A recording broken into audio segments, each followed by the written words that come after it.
হাত বুলিয়ে দিলেন আর ছেলেটাকে বললেন আসলিম, হে ইহুদি ছেলে আসলিম, ইসলাম ধর্ম গ্রহণ করো। তো ছোট্ট ছেলে ভাবে আমরা ইহুদি, এখন ইসলাম ধর্ম গ্রহণ করলে আব্বা যদি বকা দেয়, ফানাযারা ইলা ওয়াজহি আবি, ছেলেটা তার বাবার চেহারার দিকে তাকালো, দেখি আব্বা কি কয়। আব্বা যদি বলে তাইলে ইসলাম ধর্ম গ্রহণ করবে।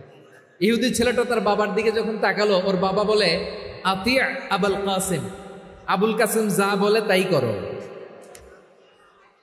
আবুল কাসিম হচ্ছে বিষ্ণু ইসলামের একটা কুনিয়াত, উপনাম। আমার রাসূলের বড় ছেলের নাম ছিল কাসেম।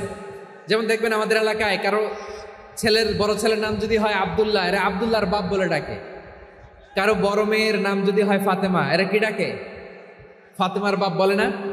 তো বিষ্ণু ইসলামের বড় ছেলের নাম ছিল কাসেম। ইহুদি বাবা বলল আতি আবুল কাসেম, আবুল কাসেম যা বলে তাই শোনো, মানে মোহাম্মদ